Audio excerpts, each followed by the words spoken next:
Hi friends, star Kannada ಚಾನೆಲ್ನ daily ಅಪ್ಡೇಟ್ಸ್ಗಳಿಗಾಗಿ subscribe ಮಾಡೋದನ್ನು ಮರಿಬೇಡಿ. ಹಾಗೆಯೇ ಪಕ್ಕದಲ್ಲಿರುವ ಬೆಲ್ ಬಟನ್ ಅನ್ನು ಒತ್ತಿರಿ.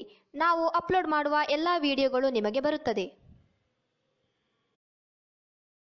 ಈಗ ಚಿತ್ರರಂಗಕ್ಕೆ ಒಂದಲ್ಲ ಒಂದು ತೊಂದರೆಗಳು ಎದುರಾಗುತ್ತಲೇ ಇದೆ. ಕನ್ನಡ ಚಿತ್ರರಂಗದ ರೆಬೆಲ್ ಸ್ಟಾರ್ ಅಂಬರೀಷ್ ನಿಧನದ ನಂತರ ಇಡೀ ಭಾರತದ ಚಿತ್ರರಂಗವೇ ದುಃಖದಲ್ಲಿ ಮುಳುಗಿತ್ತು.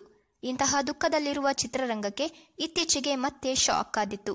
ಹೌದು, ಕನ್ನಡ ಚಿತ್ರರಂಗದ ಅಂಕಲ್ ಎಂದೇ ಖ್ಯಾತಿ ಗಳಿಸಿದ್ದ ಲೋಕನಾಥ್ ಅವರು ಕೂಡ ಅಗಲಿದ್ದಾರೆ. ಅದೇ ರೀತಿ ಕನ್ನಡ ಸಿನಿಮಾಗಳನ್ನ ವಿತರಣೆ ಮಾಡ್ತಾ ಇದ್ದ ನಾಗಪ್ರಸಾದ್ ಅವರು ಕೂಡ ನಿಧನರಾಗಿದ್ರು. ಹೀಗಿರುವಾಗ ಕನ್ನಡದ ಖ್ಯಾತ ನಿರ್ಮಾಪಕ ಕೆ ಮಂಜು ಅವರಿಗೆ ಹೃದಯದ ಸಮಸ್ಯೆಯಿಂದ ಆಸ್ಪತ್ರೆಗೆ ದಾಖಲಾಗಿದ್ರು. ಇದೀಗ ಮತ್ತೆ ಚಿತ್ರರಂಗಕ್ಕೆ ಶಾಕ್ ಒಂದು ಎದುರಾಗಿದೆ. ಹೌದು, ಕನ್ನಡ ಸೇರಿ ತೆಲುಗು, ಹಿಂದಿ, ತಮಿಳು ಹೀಗೆ 1000ಕ್ಕೂ ಹೆಚ್ಚು ಸಿನಿಮಾಗಳಲ್ಲಿ ಕಾಮಿಡಿ ನಟನಾಗಿ ಮಿಂಚು ಹರಿಸಿದ್ದ ಬ್ರಹ್ಮಾನಂದಂ ಅವರು ಹೃದಯಘಾತದಿಂದ ಆಸ್ಪತ್ರೆಗೆ ದಾಖಲಾಗಿದ್ದಾರೆ. ಹೌದು, ಬ್ರಹ್ಮಾನಂದಂ ಅವರಿಗೆ ಇತ್ತೀಚೆಗೆ ಸಿನಿಮಾದಲ್ಲಿ ನಟಿಸಲು ಅವಕಾಶಗಳು ಸಿಗ್ತಾ ಇರಲಿಲ್ಲ. ಹೀಗಿರುವಾಗ ಅವರು ತಮ್ಮ ನಿವಾಸದಲ್ಲಿ ಕಾಲ ಕಳೆತಿದ್ರು. ಆದರೆ ಭಾನುವಾರದಂದು ರಾತ್ರಿ ಬ್ರಹ್ಮಾನಂದಂ ಅವರಿಗೆ ಹೃದಯಘಾತವಾಗಿ ಕೂಡಲೇ ಅವರನ್ನ ಮುಂಬೈನ ಆಸ್ಪತ್ರೆಗೆ ದಾಖಲು ಮಾಡಲಾಗಿದೆ. ಇವರ ಪರಿಸ್ಥಿತಿ ಚಿಂತಾಜನಕ ಆಗಿದ್ರಿಂದ ಕೂಡಲೇ ಡಾಕ್ಟರ್ ಸೂಕ್ತ ಚಿಕಿತ್ಸೆಯನ್ನ ನೀಡಿದ್ದಾರೆ.